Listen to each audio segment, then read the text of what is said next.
They handed out presents to every single kid around the tree. Colorful boxes with bows, names written in shiny marker. Laughter filled the room, the kind of warm chaos you'd expect on Christmas night. Except there was one child sitting quietly, empty-handed. My daughter, Lena. She didn't cry. She didn't speak. She just watched as her cousins tore through wrapping paper and screamed with joy. I sat next to her on the couch, stiff, my stomach twisted into a knot. I could feel the burn in my throat, trying to swallow it all down. I wanted to believe it was a mistake, that her name had been missed, that someone would laugh and say, "Oh, wait, we forgot Lena's." But then my brother, Trent, looked directly at me across the room and said loud enough for everyone to hear, "She's lucky we even invited her. She's not really family." The words hit harder than a slap. And worse, he was smirking, like it was a joke, like humiliating a child, my child, in front of the entire family was somehow funny. I turned to my mother, Evelyn, who was refilling her wine glass, not even looking at me. She gave a short laugh and said, just like her mother. Always begging. My jaw clenched. I looked around the room. Not one person stood up for us. Not one. My daughter looked up at me. Her eyes didn't ask for anything. Not explanation, not defense. She didn't need me to explain why her uncle just said she wasn't family. She already understood, and I hated that. I hated that in 9 short years, my daughter had already learned what it felt like to be othered, to be tolerated instead of welcomed, to be ignored instead of loved. I didn't speak. I didn't get up. I froze. Lena, though, she moved. She stood up from the couch, walked quietly over to the tree, and knelt down. Everyone stopped talking. I could feel my heart pounding against my ribs as I watched her small hands reach behind the trunk. She pulled out a small box, wrapped in reused blue tissue paper and taped at the corners. A handmade tag dangled off it, the ink slightly smudged. To Uncle Trent. My breath caught. I hadn't brought that. I didn't know she had. She turned around, walked calmly to where Trent was sitting, and held out the box. He raised an eyebrow. "What's this?" She answered with a soft voice, "I brought a present, too. For you." The entire room fell into an unnatural silence. The kind where everyone knows they just witnessed something they weren't supposed to. Not because it was wrong, but because it was real, raw, uncomfortable in the way truth often is. Trent took the box. He opened it. And the moment he looked inside, his expression changed completely. He didn't say a word. And for the first time that night, he was the one who had nothing to say. Christmas has always been complicated for me. As a child, it was magical, full of laughter, joy, and the promise of being loved no matter what. But that changed as I got older, especially after the divorce. Suddenly, holidays felt more like a battleground than a celebration. I'm Ava. I'm a single mom, and for the past 5 years, it's been just me and my daughter, Lena. It wasn't always easy. There were days when the bills piled up higher than I could manage, and nights when the silence of the house felt too loud. But I had Lena, and she was everything I needed. Her laugh, her smile, her excitement for life. It kept me going when things were tough. Every year, I tried to make Christmas special. We didn't have the big, luxurious celebrations that some families did, but we had each other, and that was enough. I taught her that Christmas wasn't just about presents or decorations. It was about love, connection, and the simple joy of being together. But this year was different. This year, I agreed to go to my mom's house for Christmas dinner. My mom, Evelyn, is complicated. She's the kind of woman who speaks her mind, but always with a sharp edge. She's the kind of mother who demands perfection. From everyone, especially me. Since my divorce, she'd made it clear that I wasn't quite good enough in her eyes, not the way I used to be when I was married. The way she looked at me like I had failed somehow always stung. Trent, my older brother, was another story. He was successful, had a beautiful wife, Caroline, and 2 perfect kids. To them, I was the black sheep, the one who hadn't figured it out. Every time I walked into a room, I could feel their eyes on me, sizing me up, judging me. They didn't understand what it was like to be a single mother, to juggle everything alone. They didn't see the late nights I spent working on my side business just to keep food on the table for Lena. I didn't want to go to Christmas dinner. I'd made up my mind to skip it. But then Lena started talking about seeing her cousins, about how much she missed them, about how excited she was to be a part of the family again. She didn't even know the tension that hung thick in the air every time we walked into that house. She just wanted to be surrounded by the people she thought were family, so I went, for her. The house was everything I remembered. Too grand, too pristine, too full of expectations. The tree was decorated in gold and silver, its lights twinkling like something out of a movie. The dining room table was set for more than 20 people, plates shining, silverware polished, and glasses filled with a type of wine none of us could afford. I didn't belong there. I hadn't in years. I walked in, feeling the old familiar knot in my stomach. I smiled at my mother, tried to make small talk with Trent, but the tension was unbearable. I could already tell this was going to be one of those holidays, the kind where you just hold your breath and get through it, hoping for a miracle that never comes. Lena, on the other hand, was completely at ease. She was always like that, a natural light in any room. She wasn't concerned with the undercurrents of judgment that I felt so keenly. She was just happy to be there, surrounded by family, even if they didn't always make her feel welcome. As the evening wore on, I kept stealing glances at my daughter. She was so grown up for her age, but still so tender. I couldn't help but feel protective of her, especially in a place like this. I didn't want her to feel the weight of the world the way I had. I didn't want her to know what it felt like to have someone question her worth just because she didn't fit into their narrow view of what family should be. Dinner passed in a blur. The conversation was surface level, polite but strained. My mom kept commenting on how beautiful everything was, as though the beauty of the house could mask the ugliness of the way they treated me.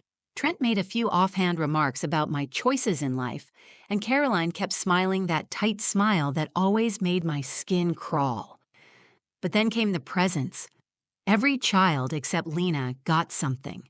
They were handed out like rewards for good behavior. My niece got a shiny new tablet. My nephew received a brand new bike. Everyone else was opening boxes with excitement, with joy, with the unmistakable feeling of being included, being loved. And Lena? She just sat there, quietly, her eyes bright with anticipation, but she didn't say a word. She knew, somehow, that she wasn't a part of their world. Not truly. I watched as she waited, hoping for something, anything, to come her way. But it didn't. And in that moment, I knew that no matter how hard I tried to make things right, no matter how much love I poured into our little family, we'd never be enough for them. And that hurt more than I could have ever prepared for. Lena sat perfectly still. Her little hands were folded in her lap, her back straight, her face calm. But I could see the way her eyes followed every gift that passed from one adult to a laughing child. She didn't say anything, and neither did I. That silence between us was screaming. One by one, Trent called out names with exaggerated cheer. To Maddie, from Aunt Caroline and me. To Ethan, from Nana Evelyn. Bright paper flew through the air. Ribbons were tossed aside. The room echoed with excitement. Someone turned up the Christmas music, and it made everything feel more cruel. Underneath all the glitter and fake cheer was something colder, sharper. I waited. I kept telling myself that maybe Lena's gift had just slipped under the tree skirt. Maybe someone had forgotten to hand it to her. I even stood up and glanced toward the back of the tree, hoping, praying I would find something with her name on it. But there was nothing. Trent looked at me, then down at Lena. That was when he said it. She's lucky we even invited her. She's not really family. He said it like it was a fact, as if it had been decided long ago, like he had the right to define who belonged and who didn't. A few heads turned. Someone let out a nervous laugh, but no one said anything. Not Caroline, not my mother, not even the cousin's parents who had once asked me for favors when I was married and doing well. Then my mother, Evelyn, topped it off like it was some twisted cherry on a rotten sundae. Just like her mother, always begging. She laughed as she said it, shaking her head as though she were sharing a memory that amused her. I sat there, frozen.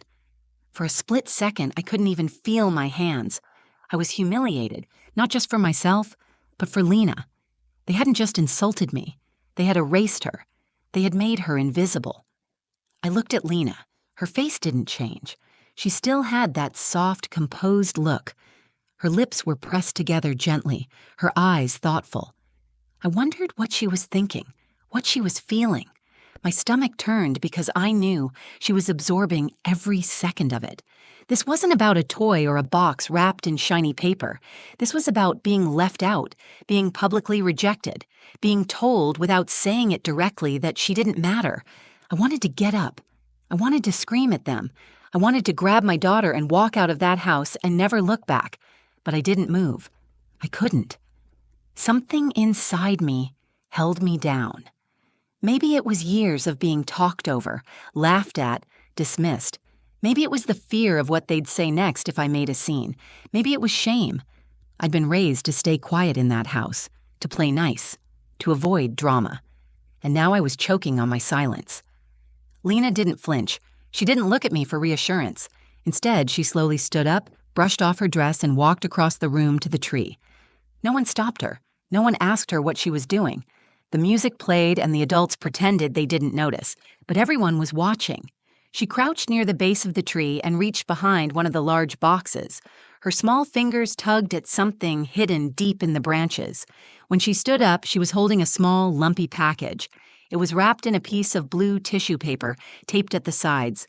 It looked like something a child had put together with their allowance and their heart.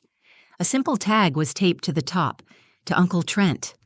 She walked toward him with quiet steps, holding the package in both hands. Trent looked confused. He sat up straighter and stared at the gift, then back at her. She stopped in front of him and held it out. "This is for you," she said softly. "I brought a present, too." The air changed. The room didn't move. For the first time all night, no one said a word. The laughter died. Even the music seemed to fade into the background. People turned in their seats, eyes widened. Caroline looked at Trent like she wasn't sure what to do. Trent reached out and took the package from her hands. He didn't say thank you. He didn't smile. He just held it like he didn't understand what it was. And for the first time all night, the weight in my chest began to shift. Lena had spoken, not with anger, not with tears, with action, with clarity. While the rest of us froze, she moved. Whatever was inside that package, I knew it mattered more than anything else in the room, and something told me it was about to change everything. Trent turned the package over in his hands like it was a foreign object. The tissue paper was wrinkled, thin in places, with corners unevenly taped. He peeled back the edges with a kind of detached curiosity, still wearing the smug expression he had worn all night. But then his face changed. He pulled out a small folded paper and a drawing done in crayon and pencil. It was bright and careful, the kind of picture only a child would make with that much honesty. Everyone in the family was sitting at the Christmas table, drawn with big smiling faces, red and green details surrounding them. My mom's curly hair was a scribbly halo. Caroline's necklace had been drawn with gold dots. Even the dog had made it into the corner of the page, but what made Trent freeze was the figure at the far edge of the drawing. Him, alone, separate, sitting in a chair that was just barely touching the frame of the scene. There was no smile on his face, no color on his shirt, just a gray outline. On the back of the drawing, Lena had written a message in simple, uneven handwriting. "It hurts to be left out. Maybe now you understand." He didn't speak. He didn't even blink. The silence stretched so long that my mother asked, "What is it?" from across the room, her tone sharp and annoyed. Trent didn't respond. He just kept looking at the picture. Lena stood still in front of him. She didn't flinch or step back. Her hands were by her sides. She looked calm, not angry or afraid. She didn't look like a child who had just been insulted by the people who were supposed to protect her. She looked like someone who had decided to tell the truth, whether or not it was welcome. Caroline leaned in and read the note over Trent's shoulder. I watched her eyes shift, her lips pressed together tightly. She didn't say anything either. Everyone else in the room waited, unsure of what to do. The atmosphere had cracked. The warmth that had been artificially layered into the evening, the decorations, the music, the carefully set table, had all been peeled back. What was left was raw. That's when I stood up. I didn't plan it. My body just moved. For the first time that night, I felt taller than I had in years. I looked at my brother, then at my mother, then at every person in that room who had sat in silence as my daughter was dismissed, like she didn't matter. "You've spent years making me feel like I'm not enough," I said. "You ignored me when I asked for help. You turned your back when I needed family, but I stayed quiet because I didn't want to fight. I thought keeping the peace was more important than standing up for myself." I paused and looked at Lena, who was still standing beside Trent. "But I won't stay quiet while you do it to her. Not my daughter. Not ever." I crossed the room and took Lena's hand. She looked up at me, and I could see it in her eyes. Relief, but more than that. Trust. She had given them a chance to be better, and when they failed, she hadn't let it break her. "I'm proud of you," I whispered to her as we turned toward the door. "Where are you going?" my mother snapped from her seat. "Home," I said. "Someplace we belong." As we walked away, I heard a few hushed voices, the kind of quiet panic that spreads when the truth has just hit too hard and too fast. I didn't look back. When we got to the front door, one of the younger cousins, Maddie, about Lena's age, came running after us. She reached out and slipped something into Lena's hand. It was a silver bracelet she had just unwrapped, still sparkling with a tiny snowflake charm. "This is for you," she said softly. "You should have had a present, too." Lena smiled, nodded, and squeezed her hand. We stepped out into the cold. The air felt crisp and alive, not heavy like it had inside. As we walked down the driveway, Lena held the bracelet tightly and looked up at me. "I didn't want to hurt Uncle Trent," she said. "I just wanted him to see." I looked at her, holding back tears. "He saw," I said, "and so did everyone else." We got in the car. I started the engine. The radio played a soft version of Silent Night, and for once, that silence felt like peace, not punishment. We didn't talk much on the drive home. The city was quiet, dusted with snow, and the holiday lights on the houses we passed glowed softly in the dark. Lena leaned against the window, watching the world go by with her bracelet still clasped in her hand. I glanced over at her, a lump in my throat that I hadn't been able to swallow since we walked out of that house. My daughter had stood in front of a room full of adults and told the truth in a way most of them never could. She wasn't looking for attention. She wasn't trying to shame anyone. She had simply refused to let them erase her. That night, after we got home and Lena was tucked into bed, I sat in the kitchen with a mug of tea that had gone cold in my hands. I thought about everything that had happened, the years of silence I'd endured, the way my mother had dismissed me, the smirk on Trent's face when he made his cruel remark, and the way he froze when he opened her gift. I thought about the picture again. That moment when everyone saw what Lena had drawn, how clear and cutting it had been. She hadn't yelled. She hadn't argued. She had created something honest, something undeniable, and it had landed like a hammer in that perfectly polished living room. The next morning, my phone rang. I almost didn't answer when I saw Trent's name, but something told me to pick up. He didn't start with hello. "I was out of line," he said. "I didn't think she'd even notice. She's a kid." I didn't say anything. I waited. He cleared his throat. "But she did notice, and so did everyone else. I opened her gift again last night after you left." Caroline cried. I just sat there staring at it. I couldn't stop thinking about how she drew me outside the family. "You were," I said. "You put yourself there." He went quiet. "I didn't mean what I said about her not being family," he added. "I was just being, I don't know, stupid. Mean, you were being honest," I said. "That's what hurts." He sighed. "I don't want her to remember me like that." "You don't get to choose what she remembers," I said. "You only get to choose what you do now." There was a long pause before he spoke again. "I want to make it right. For her, not for me. Can I come by today? Just me." I didn't answer right away. I thought about how easy it would be to say no, to protect her from any more disappointment. But I also thought about what Lena had said in the car the night before.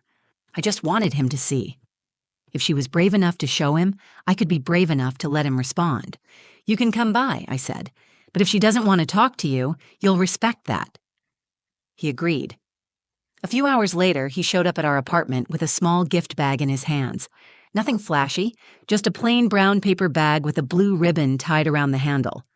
Lena was on the couch reading when I opened the door. Trent stepped in, glanced at me, then knelt in front of her. "I'm sorry," he said. "I was wrong. That picture you gave me. It made me realize what kind of man I was becoming. And I don't want to be that. You gave me something important. I didn't deserve it, but I'm grateful you did." He handed her the bag. Inside was a simple sketch pad and a fresh box of colored pencils. Not expensive, but thoughtful. At the bottom was a note he'd written in block letters. "Thank you for showing me what family really means." Lena looked up at him, her expression unreadable at first. Then she smiled. "Now you're back in the picture," she said. He let out a breath that sounded more like a release than relief. Before he left, he turned to me. "Still have a lot to fix," he said, "but I'm starting with her." That night, I framed the drawing she gave him. I wanted her to see it every day, not as a reminder of being left out, but as proof of her strength. She didn't fight back with anger or spite. She held up a mirror and they finally saw themselves. And in that moment, my daughter didn't just find her voice. She helped someone else find their heart. Later that week, I caught Lena sitting at the kitchen table, coloring in her new sketch pad. She had drawn another family scene. This time, everyone was sitting together. There was laughter in the faces, warmth in the colors. And this time, Uncle Trent was right in the middle, smiling, with Lena standing beside him. I asked her about it, curious how she felt after everything. She looked up at me and said, "Sometimes people just don't know how to be kind until you show them what unkindness looks like." It stunned me. Not just the words, but the way she said them. With calm, with peace. She didn't carry bitterness. She had every reason to, but she had chosen something stronger. That moment stayed with me. I had spent so many years trying to earn approval from people who measured love in conditions, who thought worth was based on titles, money, marriage, or staying silent to keep the peace. I'd worked so hard to keep Lena away from the rejection I had endured growing up, but in that house, on that night, it still found her. But she didn't crumble. She responded in the most honest way a child can. She told the truth, not with cruelty or defiance, but with heart. She made them see what they didn't want to admit, and instead of shrinking in the face of rejection, she stood taller. The truth is, I didn't protect her that night. I froze. I had let my fear of conflict overpower my instinct to defend my daughter, and I've thought about that moment every day since. But Lena didn't wait for me to be strong. She was strong on her own. After that night, something changed in our family. Trent began reaching out. He invited us over for dinner one evening, just him and Caroline and their kids. No fanfare, no forced apologies. Just a quiet dinner where Lena was treated like she mattered. My mother, Evelyn, didn't change overnight. I didn't expect her to, but she did call me the week after and said, "That little girl of yours is something special." It wasn't a full apology, but it was the closest thing to softness I had heard in her voice in years. I stopped chasing their acceptance.